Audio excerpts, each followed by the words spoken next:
Hey guys, Steven here, Fanatic Perspective. Want to make sure we are coming up clear and everything and talking with you guys. Happy Friday, happy Friday. I wanted to oh, hold on.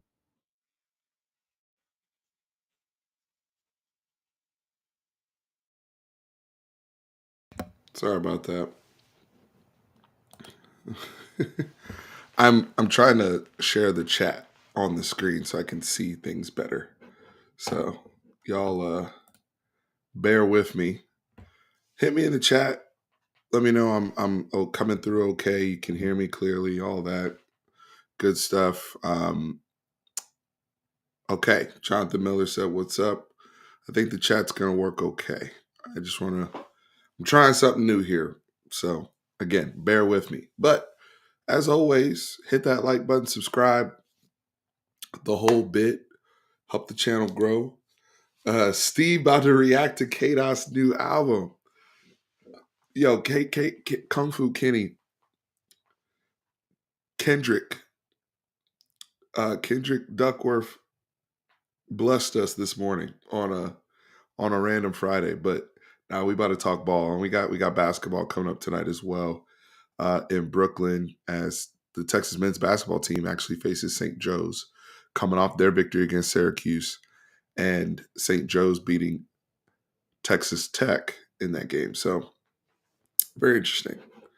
Nah, but Drew said I'm about to react to the new album. That's funny. Um, SEC fandom are coattail riders. Please elaborate on that, Alan. I think I know what you mean, and I think I agree with you. But please elaborate on that. Anyway, what are y'all's expectations? I'm here Friday night. I got a drink. I got a beverage. Cheers. We're entering holiday season. We're entering a season of thankfulness. People talking about we've been too critical of the team. This and that and the third. Look, Sark said this. Yeah, Jonathan Miller. We're playing St. Joe's. St. Joe's out of Philly. That's who we're playing tonight. But I'm talking. I'll talk football for a little bit, then I'll hit basketball at the end, since our tip off is at 8 o'clock here. And again, as you come in, hit the like button, subscribe the whole bit. But in a season of thankfulness and just the most wonderful time of the year. My favorite time of the year is we enter a festive atmosphere. Yes, Texas is 9-1, y'all. Texas is 5-1 in the SEC. We've transitioned well. We've played good ball, especially on defense. But overall, we've played really good football this year, and we've played really good football the last 2 years. So, as Sark said, it feels good to be 9-1 2 years in a row. All of those things, and I think it is more than fair. And I like somebody's tweet today that said it, and I thought they said it really well.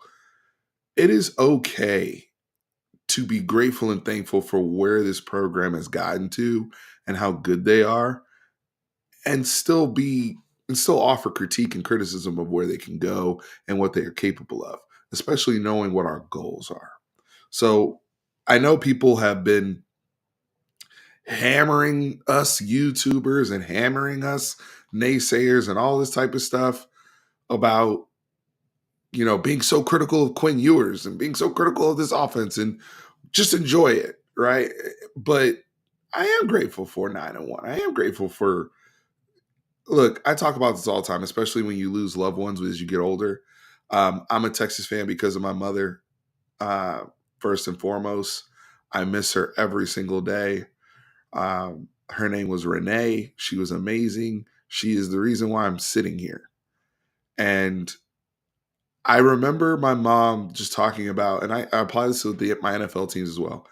Every weekend, you get one weekend with your football team. Football is different than any other sport. I mean, basketball, baseball, you can have a bad game one day and then the next day you're up. But in football, especially, you get one, you get you get that weekend, right? And then it's back to the real world. It's back to your life, whatever it is, good, bad, or indifferent. And I remember her saying, a good season is just how many good weekends did we have, right? where we won, where you felt left the game, and Texas out of 10 weekends, we've had 9 really good weekends. That's a win. And that's back to back years. So don't tell me that I'm not grateful for these things, okay? Because when you lose people and I can't talk to my mom about these games anymore and chop it up with her and talk about the good, bad, and ugly, just like I do with you guys on YouTube, that matters, okay? And so I think about those things. But I think our job and as we look at these games and we start to consider what is this team capable of? They are capable of a lot more. And so we do get frustrated and we do want to say, like, we know we have seen Quinn Ewers. The reason why people are frustrated with Quinn Ewers is more than just what he was lauded as he came into this program. Look, we have won under Quinn Ewers. He has put up stats, especially relative to Texas passing history, which let's not act like we have this great history of quarterbacks. We have Vince, Colt, and then there's a drop off. Let's be honest, okay? In terms of historically speaking, it's Vince, Colt, and then there's a drop statistically. Quinn is giving us a lot, right? Now he's also had an opportunity to play with so many great players, and that's a credit to Steve Sarkisian of what they've built around him. Quinn Ewers is going to go to the NFL having played with a Bijan Robinson, having played with a Roshan Johnson, having played with a Jonathan Brooks, having played with an Xavier Worthy, having played with an Isaiah Bond, having played with a Matthew Golden, having played with a Gunnar Helm, having played with a Jatavian Sanders. Not to mention having one of the most stable offensive lines we've seen in the last 20 years at this program. So he's also been put in the most quarterback friendly situation you can ask for. And we've seen him play on the same level of those guys before. Don't tell me he didn't do it in both the Bama games. Don't tell me that's not the guy I saw in the Big 12 championship game. Don't tell me that's not the guy I saw go to Ann Arbor. So yeah, I'm gonna hold his ass accountable when I don't see that week over week. And I'm not saying week over week in terms of that tier, but when I'm saying when he is average to below average and he's falling over his feet like a newborn baby deer, and he looks like a freshman again, he looks like the guy I saw at Oklahoma State. That's where I got questions. So let's keep it a buck, okay? All we're saying is consistency. Our future, thank you. It's the consistency.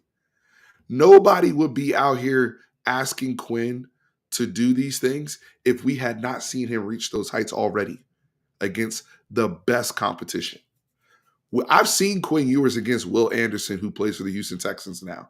I've seen Quinn Ewers against Dallas Turner.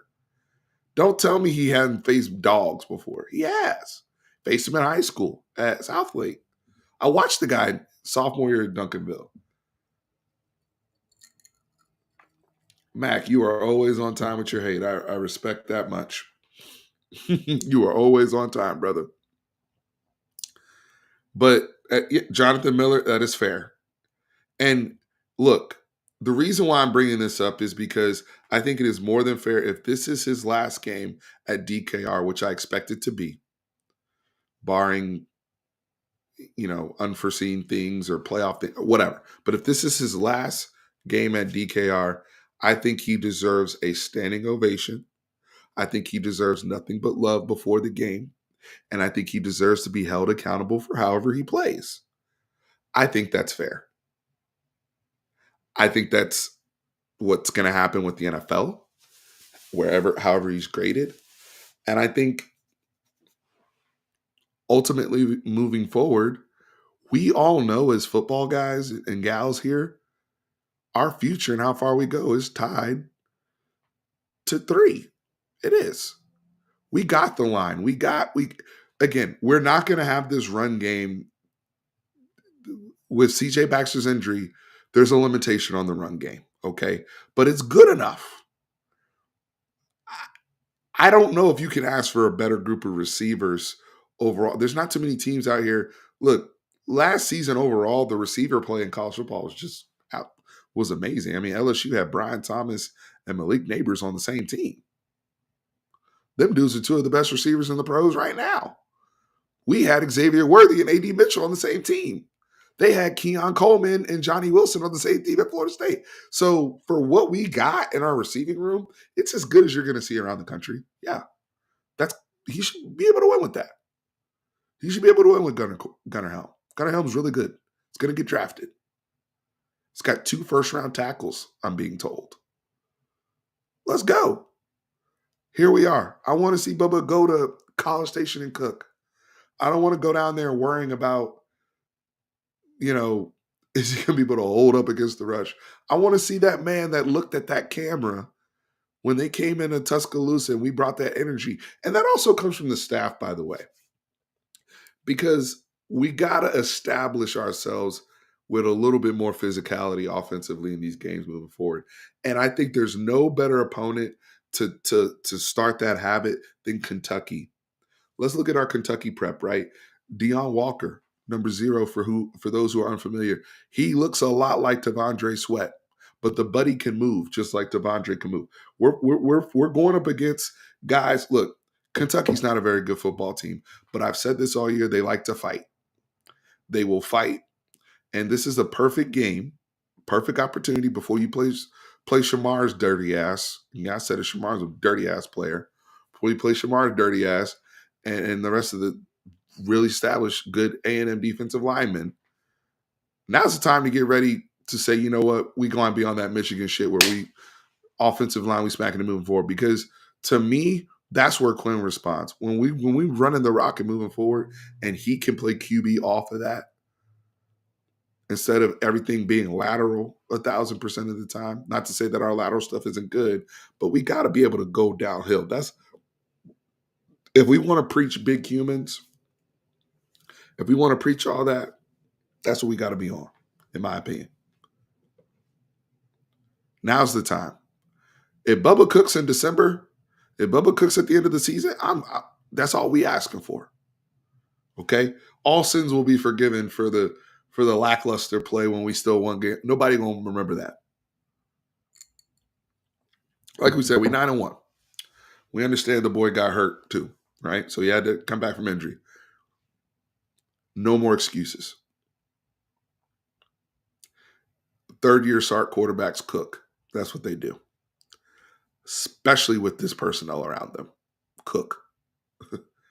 Right? Like I don't need to hear any other excuses. Look, if people want to play 2 high and 3 high, yeah, we got to run the ball. But that doesn't mean you still can't complete passes and take what the defense gives you. If anybody has shown us that, it's the Kansas City Chiefs and Patrick Mahomes. That's where his patience came into play. That's where he really learned how to play quarterback. All right, I got to go on a 10, 12 play drive. I'm going to take what they give me. But I'm going to still be on time. Still not going to get hit, especially if they're only rushing 3. That just means that, all right, some of those deep shots, those deep crosses, those deep posts may not be there for the one play tutty. Damn. Yeah, we got to run the ball too. I'm with you on that because to me, that is a mentality that permeates throughout the rest of your football team. It just does. And there's nothing more imposing in the game of football. Y'all felt it in the Michigan game when Jared Gibson scored that touchdown and Jake Majors went and ran somebody over like he ran somebody over with a pickup truck. That is the most physically dominating thing mentally, psychologically that you can impose on somebody in this game. Yeah, Kenny Baker's been phenomenal. I see that comment, Dan. John Wayne said we got to be like Patrick Swayze and Roadhouse. Amen, brother. Amen. It's not deep. It's not deep. I'm going to scroll over here so I can be reading on the screen. It's not deep.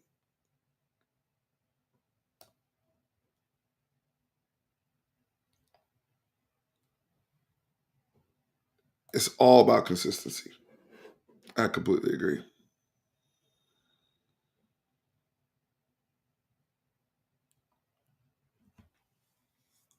So that's why I'm not worried about the outcome of this game, Mr. 512. Uh, Kentucky's offense is terrible. They're in a bad place. Um, they struggle to move the football. They go 3-and-out with the quickness. Brock Vandegrift just not playing up to talk about not playing up to your talent level. That's Brock Vandegrift right there. They got weapons. They got people that can run. We like Barry Brown. We tried to get him a couple years ago. I like Dane Key. They got two good backs. I mean, Kentucky's not. They don't. It's not like that. It's not that Kentucky doesn't have personnel on offense. They have personnel. Their offensive scheme stinks. You'll see what I'm talking about tomorrow. And this defense doesn't let people off the hook. This defense doesn't play with their food. This defense is going to go out and dominate on senior day. They're going to create turnovers. They're going to get 3-and-outs, and they're going to apply a hell of pressure on Kentucky. And I don't know if Kentucky's going to score a touchdown tomorrow. That's why I'm not worried about the outcome. I don't know if Kentucky's going to score a touchdown tomorrow. I think they might pull off a couple field goals or whatever, but like that's why the outcome of a lot of these games has not bothered me so much, because my defense has been so on point.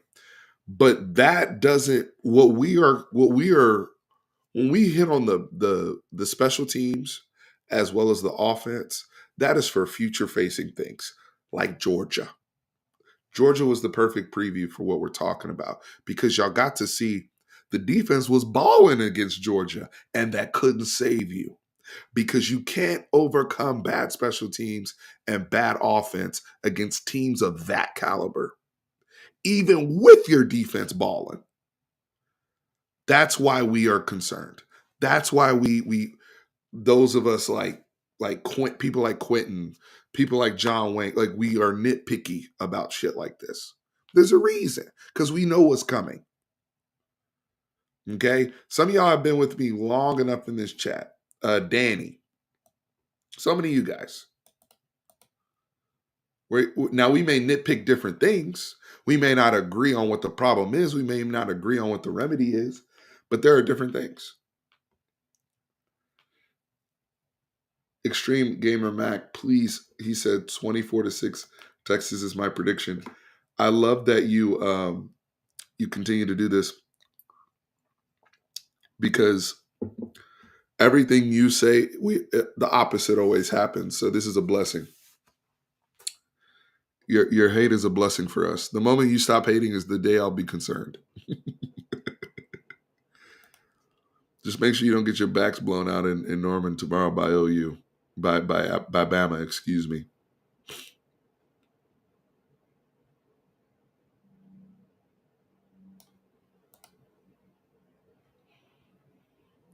And the thing with Quinn, y'all, I'm glad Mr. 512 said this as well. The thing with Quinn, we laud him when he balls. When people acting like Quinn hasn't gotten his flowers when he's played well, I feel like we give him. I was the same person that made the damn Heisman video before the season started. I was the same guy that was telling y'all, yo, year 3 quarterback, look at him against Michigan, until he got hurt against UTSA. I was front and center highlighting Vegas, having him as the Heisman favorite. Don't sit up here and act like people just hating on Quinn to hate on Quinn. People are critical of performance. Do y'all hear me? People are critical of performance. That's why, does Jahdae Barron have haters? No, because he's balling. Unless unless we talking about Travis Hunter, John Wayne. But in all seriousness, Jahdae Barron, nobody in the Texas fan base, is anybody hating on Jahdae Barron? Is anybody hating on Alfred Collins right now, who's the highest graded defensive tackle in the country, according to Pro Football Focus, which is hilarious considering last season we had the highest graded defensive tackle in the country in Byron Murphy. And his buddy T'Vondre Sweat was right up there. And we got a new D-line coach. It's not even Bo Davis. Shout out to Kenny Baker. I see you, brother. I see you doing your thing. I appreciate you. I respect you. I applaud you. There goes your flowers, Coach Kenny Baker. Keeping the party going. Getting Sadir ready for battle. Getting that depth going. Lole got better. Savea apparently is coming back. When's the last time y'all heard Savea's name? That's how deep we've been at D tackle recently. We haven't even talked about Savea. Apparently, he's about to get healthy, adding to the party. So when people perform for Texas, they get their freaking flowers. I don't want to hear that. There's a reason why people have been on Quinn's ass. It's because of performance and nothing else. Yes, there are people in the fan base that are arch stands and Manning. I get that. But that's not majority of the Texas fan base. Majority of the Texas fan base, this isn't like Chris Sims, Major Applewhite. I'm old enough to remember that shit. Okay? This is not that, where there were truly factions. This is not that. When Quinn plays well, I'm talking within this fan base, people are pro Quinn. Nobody was talking ish about Quinn after Michigan in the Texas fan base. Even my boy Marlon. My boy Marlon is the most critical of Quinn. And he texted me, he said, 3 did his thing. He kept it a buck because he's a real fan. He's like, bro, at the end of the day, I just want Texas to win. I want the best quarterback to play. And today he was the best quarterback. So he didn't get no hate. We on his ass when we see him falling down the pocket. We on his ass when he's not making good decisions. Just like Tashard Choice is on our running backs' asses when they freaking fumble. And Jaden Blue doesn't, all of a sudden his carries go down. That's because of performance. We are no different as fans. The one thing about Texas fans, you can call us a lot of things. You can call us spoiled. You can call us loud. You can call us entitled. But this fan base, trust me, I know, because another fan base I support, another big dumb team, that fan base is stupid. This fan base is not stupid. You can call us a lot of things. But Texas football fans know ball for the most part collectively. And they know what good looks like. They know what bad looks like. I don't think we were at 20 years ago where it was straight politics.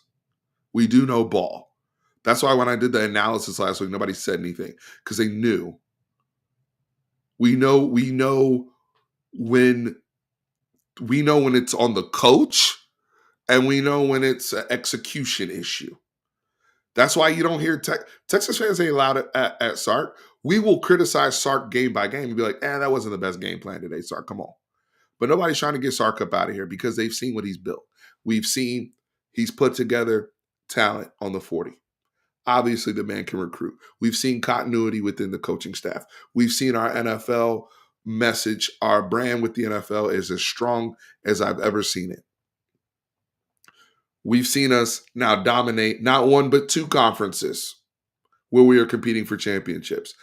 People aren't questioning Sark. When other quarterbacks had to play, Malik last year, Arch this year, the coach won with both of those dudes. This ain't Sark. Sark is doing what he was hired to do. Sark is doing what he's been paid to do. Now, where we'll question Sark ultimately is, can he win a natty and things like that? But that's down the road. But for here, this is execution. I see somebody overthrowing the ball on touchdowns. The coach gave you the beater. The coach schemed it up, okay? Did Sark have this A1 game plan against Georgia? No. But was there opportunity there to make money if the quarterback had some courage and would step up a little bit and play better? Yes. Are we more competitive in that game under those circumstances? Yes. Anyway, Jonathan Miller said November is get right month. I agree. Now, Texas fans know ball. That's one thing I will never dispute in this fan base. There are certain fan bases that are loyal, they're fun, they're great, but they don't know ball. Trust me. Texas fan, that's because I've learned, I've learned more football from Texas fans than any other fan base I'm a part of.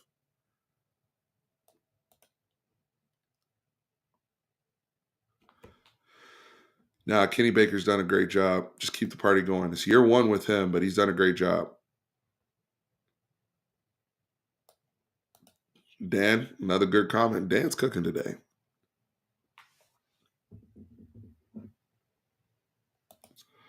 The O-line, here's another area where I'll give them credit.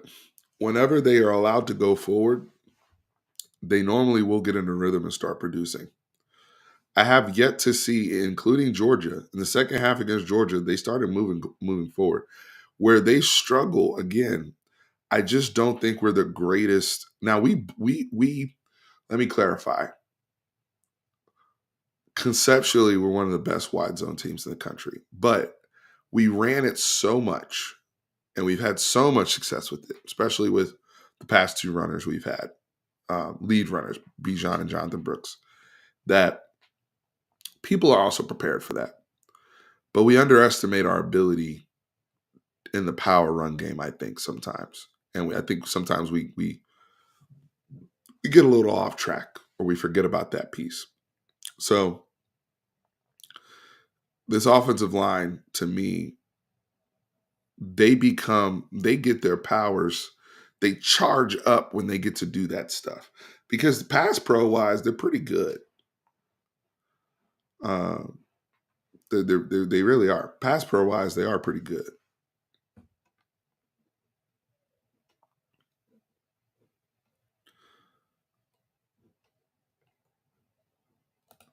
Hit that like button, y'all. Hit that like button. Help a brother out. Mac hating overtime today. That's hilarious. Right. Nobody's hating on Ant Hill. Nobody's hating on Ant Hill in the fan base. Now, Ant Hill obviously had haters from outside the fan base that were an Extreme Gamer Max fan base, and we know how that ended. It didn't end well from those for those brothers. It did not end well for your running back, Mr. Tatum, as he got baptized by one Anthony Hill in the Cotton Bowl. But that's neither here nor there. Extreme Gamer Mac. Um, I'm gonna tell you this: Michael Taft gonna play on Sundays too. Michael Taft is a Sunday player. May not. I mean, he probably can stick around. I think another year, but his football IQ, his commitment to his body, he has become bigger, stronger, faster since he's been here at Texas. One thing we have not given enough credit to Coach Beckton in our strength and conditioning program. I had questions year one, but damn it, since then we have really revamped things. I mean, I don't see for a longest schedule we've played a lot of football the last 2 years, and I see performance out of guys. Alfred Collins was asked to put on weight for his position, and they did it very carefully over a span of 2 years. This is not just a 1 year experiment, by the way, for Alfred Collins. This is over a span of 2 years that he's had to really, because if you think about Alfred Collins got here was a true, just pure outside defensive end, right? 4-3 defensive end. Now he's going to have the ability to play inside or outside in the league. But let's say he goes to the Steelers. That's a 3-4 defensive end in the Steelers all day long. Perfect. But he can go and live on the inside now because of they carefully changed his body. They carefully changed Keandre Coburn's body. They carefully worked on, getting Murph to where he needed to be. So I applaud the strength and conditioning program. What Texas has done with a lot of these guys. Quinn Ewers' body has changed. I mean, you remember the beer gut. The one person I'm still waiting on is Ethan Burke. We're still waiting on you, Bubba. I need you to get in even better shape. I still see some baby fat there. But when you look at, now guys who've come in shape are leaving now in better shape. The Tom Herman era, we would get people in great shape and then he would bulk them up like maniacs and these people were breaking. Brennan Eagles, we did a disservice to. The guy looked like Des Bryant when he came out of high school and he left here 240 pounds. That's unacceptable. And they were doing it to all of them. Jake Smith, Jordan Whittington, to the point where people were like trying to leave football. Caden Stearns, DeMarvion, BJ Foster, they fucked with everybody's weight. I'm just telling you. Enough time has passed. They did a horrible job. That's why he just got fired at FAU last week. But what we have done now, the way that they're handling people's bodies now, you don't see a like we had injuries are happen, but you don't see this rash of like, man, I don't know if so and so's shoulders messed up, so and so pectoral muscles messed up. When's the last time you heard knock on stuff? But like, I don't hear none of that stuff no more. And people look like their position's supposed to look. By the way, if you fast, shit, have lean muscle, be fast. I don't need you to. I don't need all that body armor on you. If you lean, be lean. If you're a bigger guy, you're bigger. Like Arch. Arch is what came in with already that typical Manning frame. They just added natural bulk to him, right? Some people just need a little bit of bulk. Same thing with guys like Wisener or whatever. Hey, let's just get you right for your position. So they doing it the right way. That needed to be said. Not Smitty, not the Smitty Milton Jones.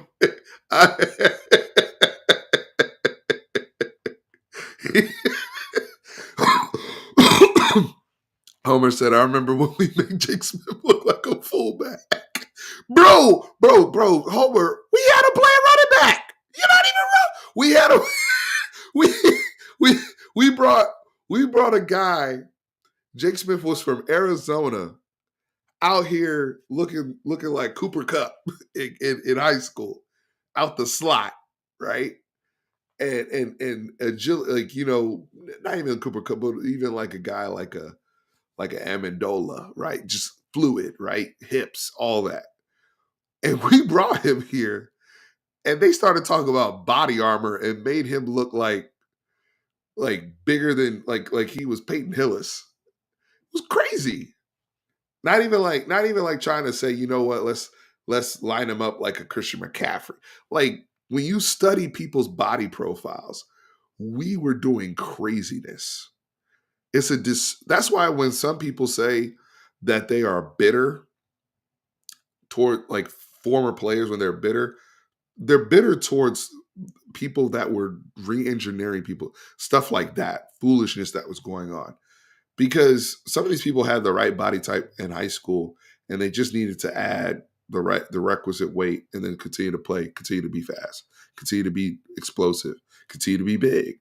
Some of y'all need to lose weight, right? Sadir need to get some baby fat off. Keandre need to get some baby fat. Like it depends on the player. But bringing in Brennan Eagles, if you saw what he looked like in high school, you don't f with that guy's body like that. You just make sure he's healthy. But this whole thing of like another guy, I don't know if y'all remember the name Chris Adamora. It's really unfortunate what they did to that guy. They made him bulk up to the point where he was a damn linebacker. And honestly, some of these guys have ruined their football careers, in my opinion. Chris Adamora came in here as a freshman with a college. Chris Adamora, let me ask, for those who remember him, was he any bigger than Andrew Makuba is right now? Who's bigger, Chris Adamora his freshman year or Andrew Makuba right now as a third, fourth year player? But what is best for the player and how they perform? If you remember who I'm talking about. John Kennedy, thank you for the super chat. I appreciate it.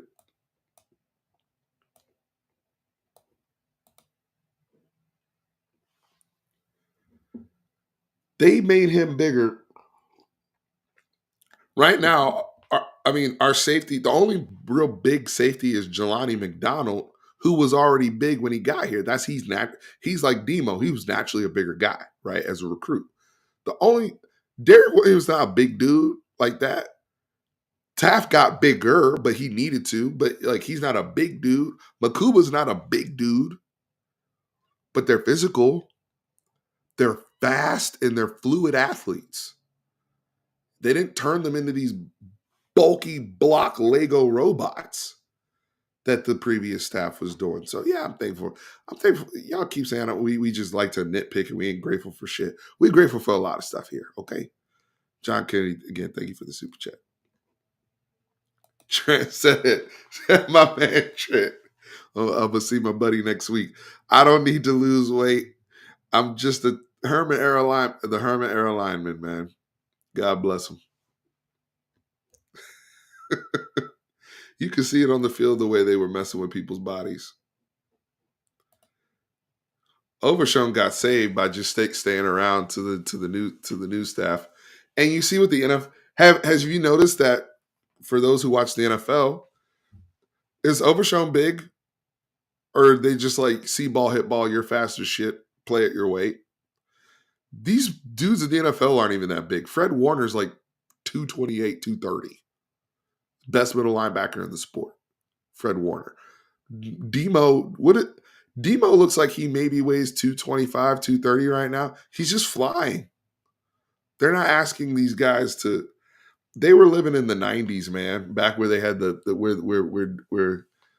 where there was everybody was in the box, and I don't know if Tom Herman wanted some Gary Bertiers out there that were 6'4", 260. It's crazy. Just mess with people's bodies left and right. Keontae Ingram, another one. Keontae Ingram, his freshman year was like 215. Great back out of Carthage, fluid. Him and his cousin, Kelvonte Dixon, fluid athletes. By the time it was Keontae's third year at Texas, I think he was over 235 pounds. They were doing this. They did it to Jordan. Jordan Whittington was ready to quit. They did it to the quarterback. Sam Ellinger is on the Colts, weighs what, 220? He's back to his Westlake weight. We had Bam Bam Sam at 240 because we're gonna need you to run the rock 150 times, man. Malpractice. We didn't even realize what was going on really until, I mean, especially when guys started speaking up after the fact. It was bad. A lot of those guys could play. You put some of those people in Sark's. That's why I'm saying the culture had to change too. And the atmosphere. There's a reason why we've had. Think about all the coaches that are still here from 2021, Sark's original hires. That's why it's funny to hear Mac in here when it's like, look, and I'm praying for BV because I know his wife is going through a very difficult situation off the field. Off the field, BV's in my prayers, man, because that's I wouldn't imagine want to know what he's going through right now.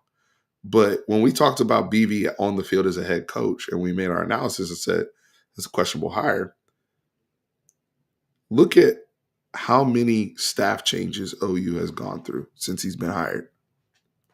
That's one of the telltale signs. We saw it with Charlie Strong. We saw it with Tom Herman.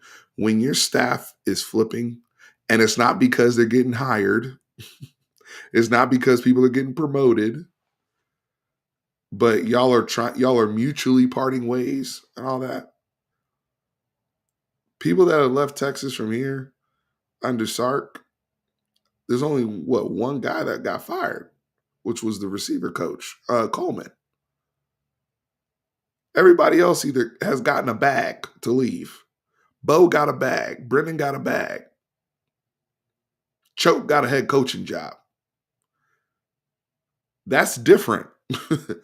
That's different. And you know what that means? When people leave your staff to go get bags, that means you can attract other good coaches to come here to build up their resume to then get a bag. So I can hit up my boy Johnny Nansen, who was cooking at Arizona last year. Oh yeah, bring over some of your guys, Bill and Savea, and and these guys, and come over and build up your profile, and you'll be a head coach in maybe 3 years, just like Jeff Choate. Brennan Marion's about to be a head coach soon. What the way he's killing it at UNLV. Because he was over here as a pass game coordinator and receiver coach under Sark. Chris Jackson's only building up his profile. Bo Davis was able to go and make money. I'm happy for those guys. That's how you handle a staff. And Sark said when he got here, it was Texas Homer had it in his video, his original videos about Sark and the staff. He said, I want guys that want to be head coaches. We about developing coaches just as much as we about developing players. The same way we try to develop guys to go to the league. Our goal, what does Sark say? I want to have what, seven? I think he said 7 to 8 players minimum every year going to the NFL draft. That's a healthy program every year. And we had what, 11 last year or something like that, something crazy. That's a healthy program. But anyway, that physicality, going back to tomorrow, Kentucky, I've said this all year about Kentucky. That's why I knew I wanted to pick them when they upset Ole Miss, but they've fallen on hard times because everybody knows you just need to survive the fist fight. But they like to fight. They're gonna fight. They're gonna be physical tomorrow. It's gonna be fun.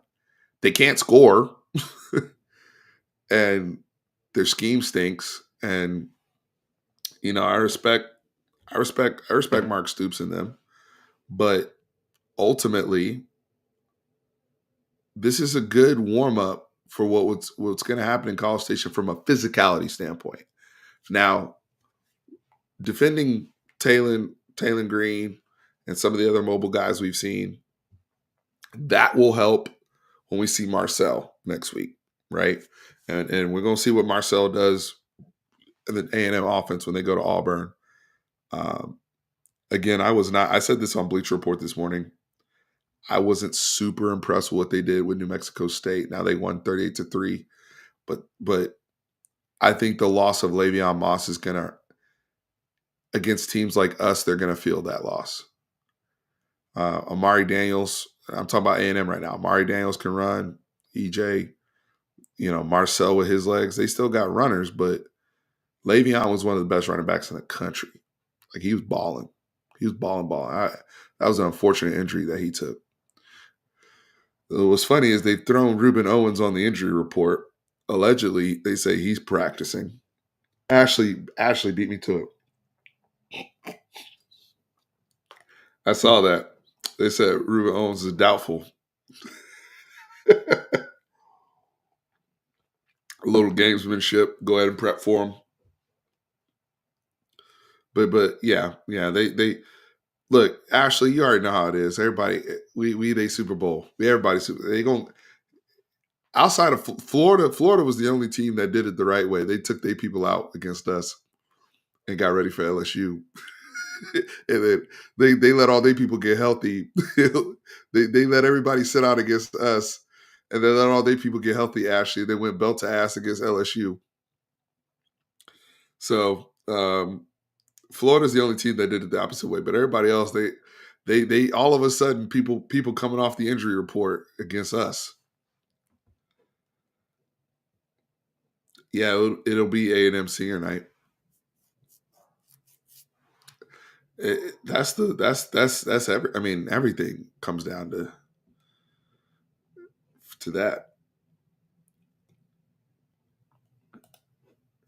Our future said everything starts and ends with Quinn at the end of the day. Our defense ain't disappointed me yet. Georgia game, be damned. These 3 turnovers in our own territory. I mean, the Georgia game was so frustrating when you think about, again, but special teams too, folks. They were flipping the field. Georgia got an NFL punter. And when we got our turnovers, we were so deep in our own territory, we couldn't flip the field on them. And we didn't take advantage of our one big play opportunity.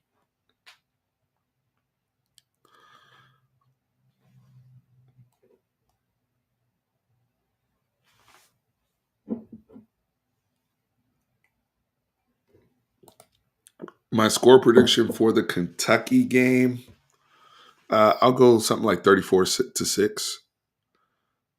I'll go something like 34-6. I respect Kentucky's defense, but I don't think that. I just don't think they'll be able to, against our defense. They're not going to be able to move the ball. When Homer speaks, I listen. He said, "I'm worried about." He talking about A&M. I'm worried about their defensive line ability to move the quarterbacks off this spot. LSU QB had one of the best pressure to sack rates in the country, and Sellers at South Carolina was shrugging guys, but we don't do that well. Yeah, Lenore Sellers, is just a raw ass athlete, and he's 240 pounds. So he was getting hit dead to rights, and people were just sliding off of him. Plus, he had the ability to just get outside the pocket and get decisive and create. Also, some of the things that guys like Milrow can do, Jackson Dart, some of the more mobile guys. That's not Quinn. So I'm right there with Homer, which means we got to be even more buttoned up in our marriage of pass protection and Quinn knowing where he needs to be within that pass protection and navigating the pocket well. I think this is one where, to me, Homer, we're going to need to see the Ann Arbor Quinn within the pocket. Decisive, proper footwork, stepping into the right holes within the pocket and delivering the football in a timely manner. He cannot sit back there like the Georgia game, and Homer knows about this because we've talked about it all over. But when we were in our own, almost backed up in our own end zone, and Kelvin Banks gives up a sack when he pancakes a guy, but Quinn's holding the ball for 4 Mississippis. That can't happen.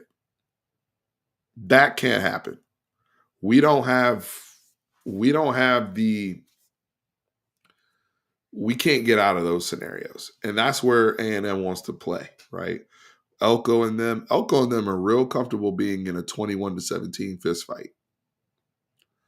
Real comfortable being in a 21-17 fist fight. I think we need, if we go to A&M, in order for me to feel comfortable, I need the Sark, the roll out of bed 30-point Sark. Because I do think we're going to have success defensively against Marcel and them in containing their offense.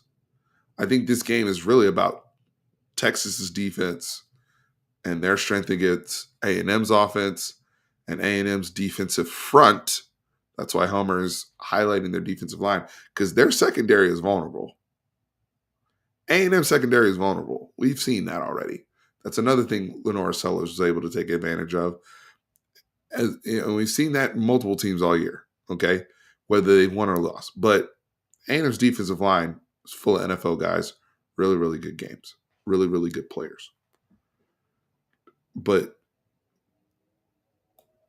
Ashley, I'm not ready to give my score prediction yet on A&M. Only because I really want to see what I want. I want to have all the data in front of me, and that includes the Auburn game. I want to see how they look against Peyton Thorne. I want to see how they defend Jarquez Hunter. I want to see how they defend Cam Coleman. I think it's fair to see. I want to see it all. But their back end is they've been food back there, A&M, whenever people taking their shots. Look, I mean, you watch them play. Just watch. I watch A&M. I watch these teams. That's my job now. Bleacher Report. I gotta watch everybody. I watch A&M. I watch these teams. That's why I told y'all. That's why I told y'all. Talk about I don't watch it. That's why I told y'all Kansas was gonna beat BYU. I watch them. Yes, I'm watching Big 12 games. Sadly, I knew BYU's ass whooping was coming. I watch these teams. A&M gives it up on the back end. I ain't worried about it. They will have coverage bus. The thing is, their money is made with Nick Scorton, Shamar Turner, Shamar Stewart, Regis. They got Scooby. Homer talking about they blitz. Scooby and then blitz. What's the other one that was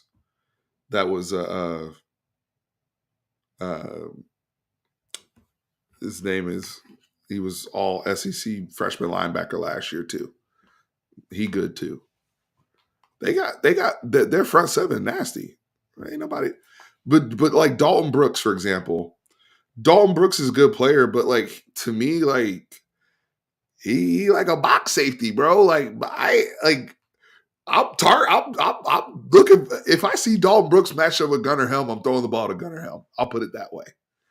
That's me. Hey, okay. If we want to talk about Torian York, thank you. Torian is a beast.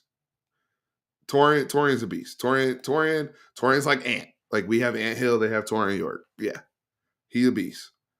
Scooby, I like Scooby. I don't know how y'all still feel about Bryce Anderson. Do y'all still think Bryce Anderson is good? Y'all still miss him? Is it him or the scheme? Y'all still miss Bryce? I don't. I'm not in love with any of the A&M corners. I think they're food. Again, Dalton Brooks is a good football player, but I think he can be had in pass coverage. These are my opinions. But like you got to know the enemy as well as you know yourself. That's why we have these combos. I think Quinn needs to. I think Quinn is going to the league. Well, one thing Quinn has done is when we've had bust, um, for the most part, he has taken advantage of those. So I haven't seen that poorly.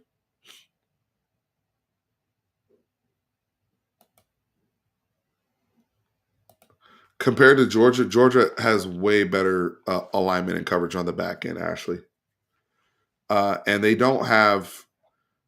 I like their front. Now Shamar is a dirty player. That's just my opinion. And you'll see it with the penalties; they're heavily penalized. You'll see it against Auburn. They average like 7 to 8 penalties a game. Um, but one thing you'll see with Georgia, Georgia had Michael Williams to not only flush help on the flush stuff, but he kind of spied. Like he did a lot. I don't think like Nick Scorton is more of a traditional 4-3 defensive end, go get the quarterback. Like, which is going to be tough to face, right? But I think that's more comfortable for Kelvin Banks and Cam Williams than what we saw with Michael Williams and those guys. Um, so Georgia wise, also they have Malachi Starks in the secondary, Dan Jackson, who's good before he got ejected, but then KJ Bolden, who Georgia has, who's one of the best freshman DBs in the country, Ava Rett at corner. Those A&M's guys aren't that. Mm-mm, mm-mm. Those Georgia kids, they strapped up and that they play that 2 man. They strapped up. A&M and Elko, they try to disguise a lot of stuff, but like Homer already said, they're gonna play a lot of man coverage. There's gonna be, as long as you can be comfortable, communicate, have your keys, you will see bust downfield, or you'll see people getting cooked, where you'll just have easy one-on-ones. Dalton Brooks gonna have to cover somebody. I'm telling you right now. So there's people like I'm more excited to target A&M's DBs than I was Georgia DBs. Like Malachi Starks is not somebody I'm fired up to go and target. That's the difference. But up front, yeah, Scorton, both Shamar Stewart, Shamar Turner, Regis, everybody I said before, they good. Real good up front. They will get pressure.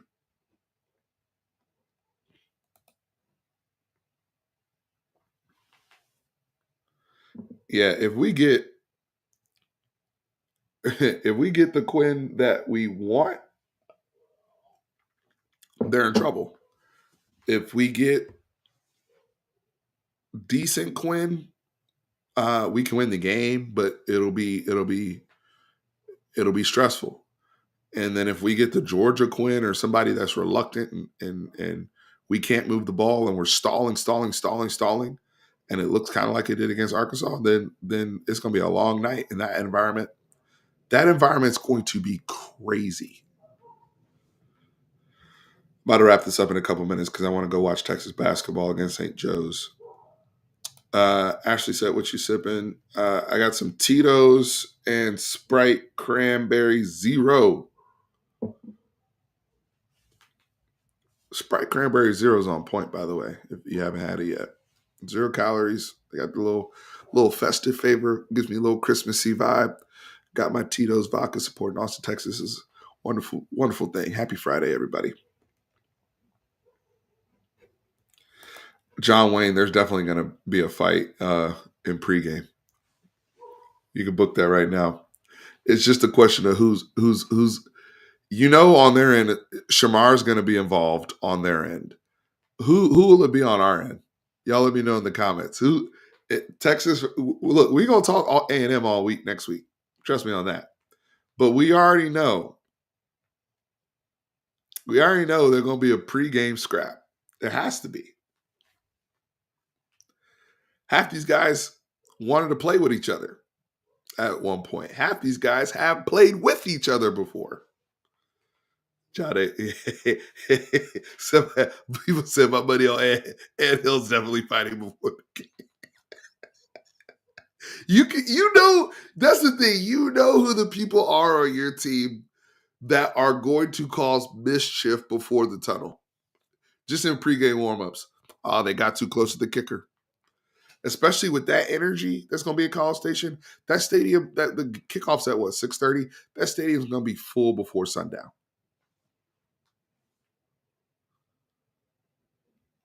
Especially with the energy.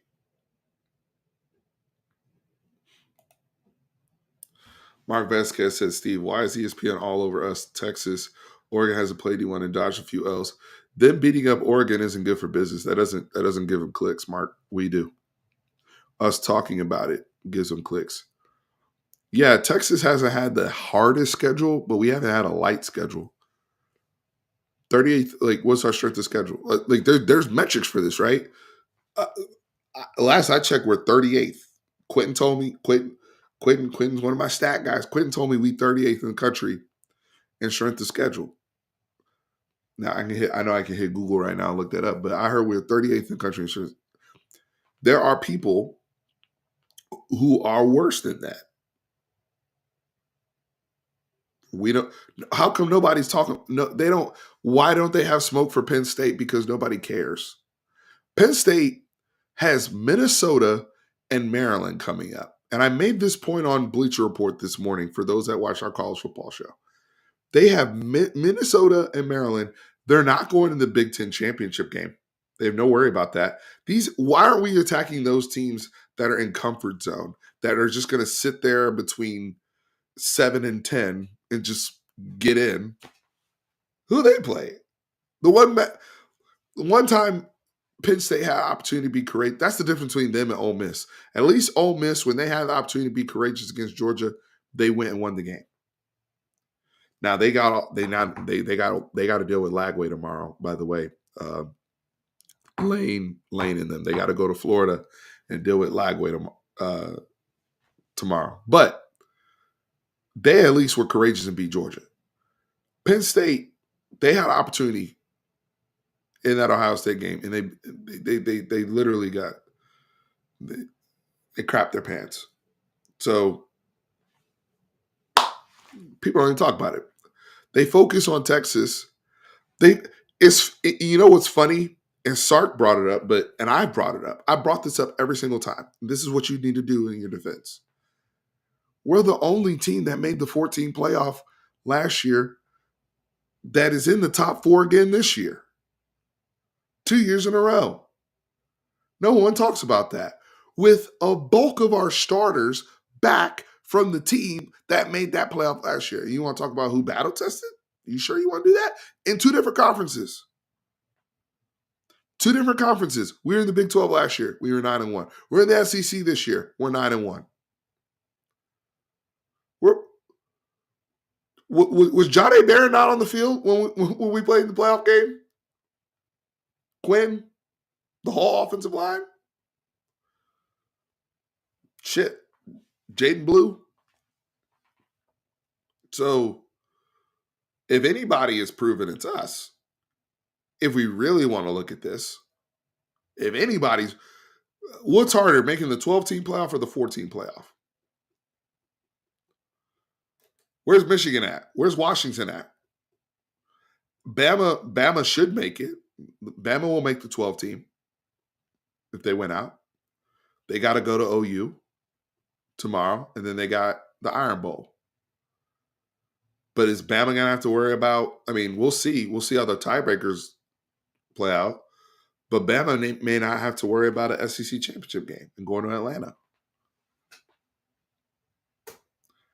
Texas right now, front and center, has an opportunity to win 2 different conferences in back-to-back years, and people want to talk about battle testing.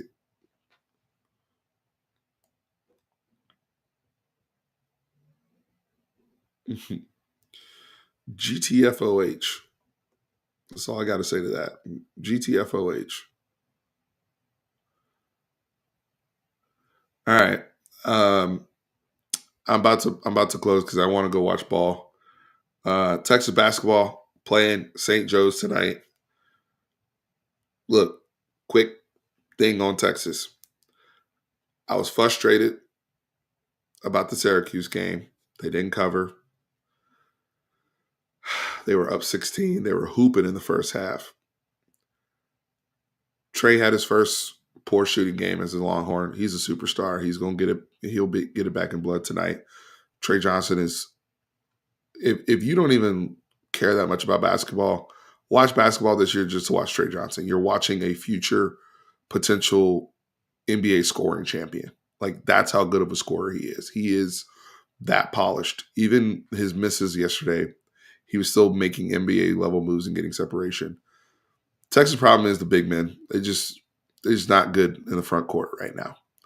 I wish we would have got Toppin. That ended up going to Texas Tech, or Lampkin, who beat us up yesterday. But as long as if Texas can figure out and evolve into getting into a running gun type thing, especially now that Tremont Mark is back, and let those boys just try to outscore people, I think we'll be in a better place competitively, especially postseason, depending on matchups. Right now, Texas has a lot of talent. This is the most wing talent I've ever seen on a Texas team since KD was here.